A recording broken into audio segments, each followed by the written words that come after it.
everyone, welcome to the YouTube channel of mprugs.com. My name is Mike Pana. I'm the owner of the website and the moderator of the series of videos in our channel about Persian rugs. And in this video, I like to feature a type of Persian rug that has been around for centuries, but actually one of my favorites, and that is the Kelim type of Persian rug. And right off the top, and I'll tell you why I like them so much, is because they are fairly inexpensive. Not as expensive as some of the other types of Persian rugs. This right here to my left is a silk and cotton Persian Kilim rug known as verni. Generally speaking, we just refer to them as Kelims. But here we have a Persian one, sometimes also known as Sirjan. Here we have an Afghan. This is a contemporary design, but this is also handmade. It's a Kelim. And I'm going to swing the camera around here in a minute, and I'm going to show you also a Morocco Kelim rug. But basically a Kelim rug, the Kelim carpets are very thin rugs where the foundation, it almost looks like it's been stitched, but the idea is that these are very fine rugs where there's really no pile. So it's a very tight knot, but these rugs are oftentimes used as decor items in a home. Great for like on couches. People, it's almost like a throw blanket. They put them, or you put them on floors, you know, like in the living room, dining, you know, just anywhere. Generally speaking, not suitable for dining rooms where there is like heavy tables and chairs. So if you're going to be putting a Kelim, whether it's an Afghan, whether it's a Persian, or as I'm about to show you with the Morocco one, try to place them in places where there is not going to be very heavy movable furniture. So would it be, for example, okay to put a table on them? Absolutely, because chances are you're not going to be moving the table quite a bit. But if you're going to put it, for example, in the dining room, and then you're going to have the chairs, and there is going to be movement with the chairs, the Kelim don't have the thick pile. And so you typically, they will wear out.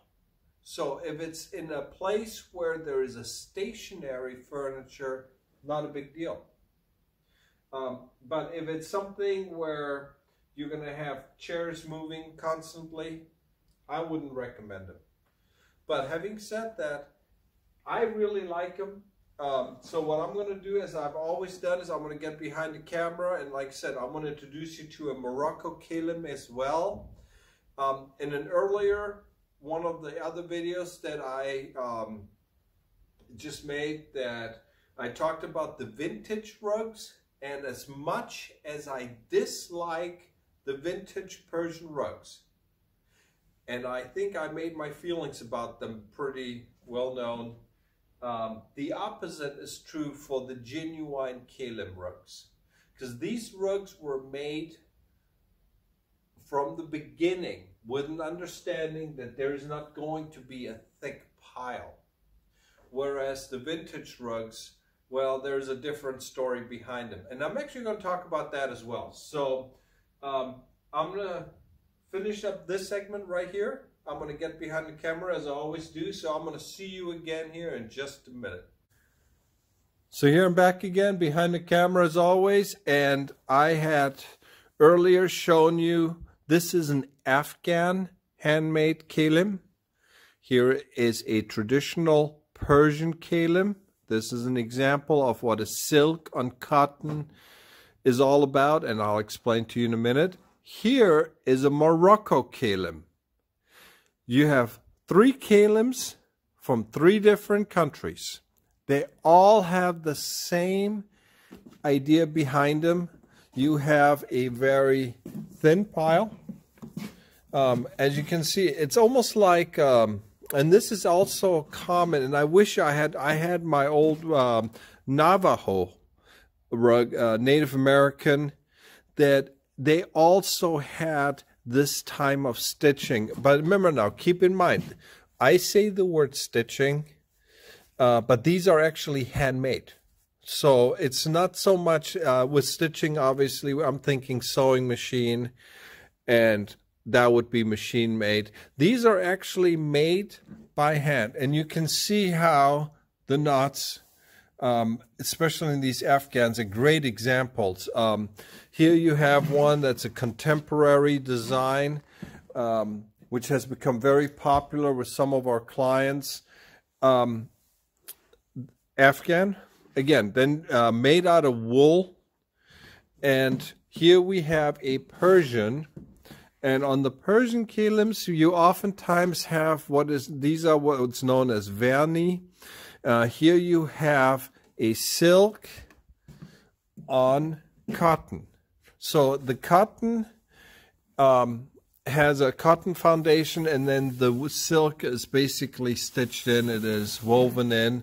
What is different about the Persian Kilims versus the Moroccan and as well as the Afghan Kilims is that you can see on the Afghan ones, you can actually pretty much throw it front and back. It looks almost identical. Not much of a difference. But on a Persian, you notice the back? This is why in Farsi, they're also known as basically sewn rugs. Because it looks like, literally, that they were sewn. But in fact, these are woven. But you can see it right here. It's a very difficult, it's a very different, and it's almost like a dying art. Unfortunately, the Sirjan, the vernis rugs that you see here, this is pretty much the design and the colors that they feature. Tribal rugs, they tend to be inexpensive. And this is what I like about them, is that these are inexpensive types of rugs, and they have all types of colors, and it's really, it's almost unlimited, like I said. And then over here we have a Morocco version. Again, this is a Morocco Kelim. Same thing. On the back, you can see very similar to the Afghan. Really nice pieces. I really like them for the great decor items, very light pieces. They are not in any shape or form burdensome, especially on the smaller size. We also have, for example, large size Kilims, which I personally am not a big fan of. Again, as I mentioned earlier, if you're going to have a Kelim, there's nothing wrong with putting furniture on it, but I wouldn't recommend you putting things like chairs that are constantly moving around. It will simply break up the knots, and it would be a shame. But other than that, these are beautiful pieces. Now, earlier in actually the previous video that I have made, I also talked about the vintage rugs. And if you watch that video, I made my disliking of them very clear. As much as I hope to God that they go away and we never see them again, this is my personal opinion, I like the traditional Kilims. Persian, Moroccan, Afghan, really nice pieces. But the reason why I mention them is because both the vintage rugs, they also have a pile that is typically, or the thickness is very similar to the Moroccan, very similar to the other types of Kelim rugs.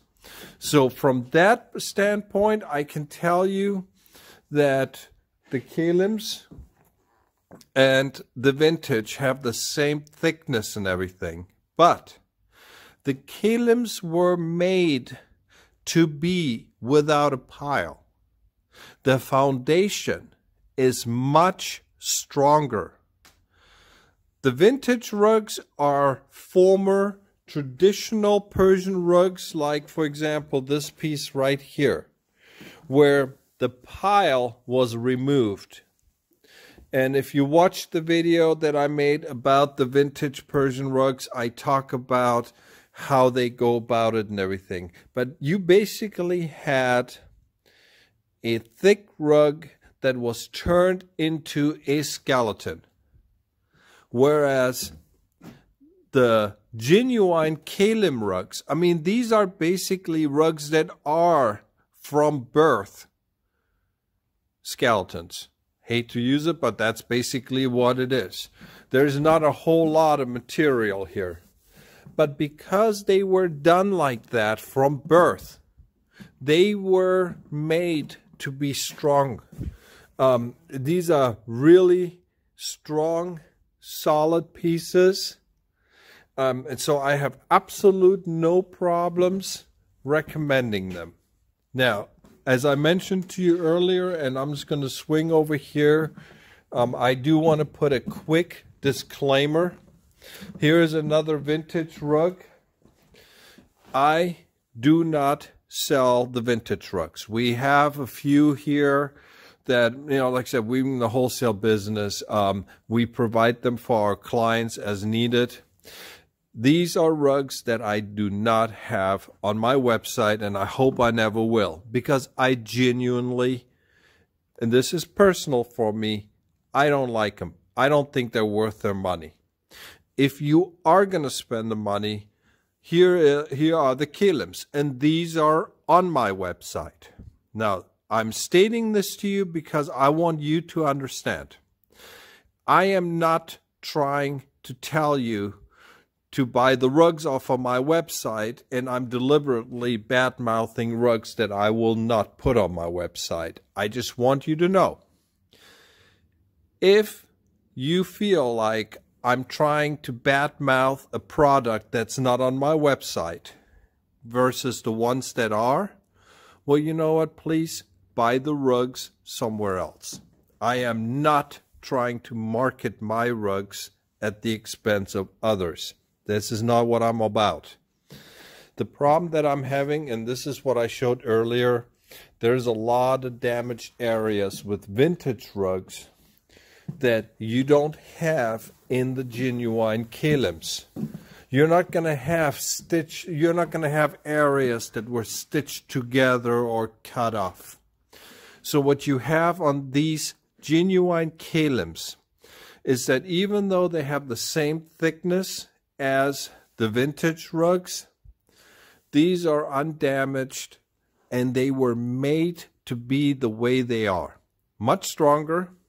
So I have absolutely no problems recommending them. But again, this is my own personal take. And I thought I'd share them with you. So here are examples of Kelim rugs. Like I said, we have a lot of videos about Persian rugs. This is all about Persian rugs on the YouTube channel of mprugs.com, and obviously there's a ton of information on my website as well, along with a large selection of fine rugs.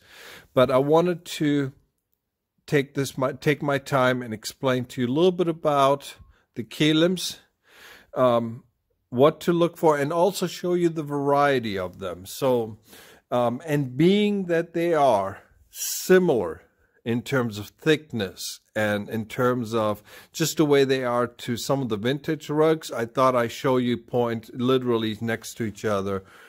And so I'm hoping this video is of help to you, that you enjoyed it. Please subscribe to our channel. Feel free to also check us out at mprugs.com, and should you have any questions, as always, feel free to let us know in the comments or by email. And so I thank you again for watching, and I'll be posting many more videos as time goes on. Thanks a lot. Have a good day. Bye-bye.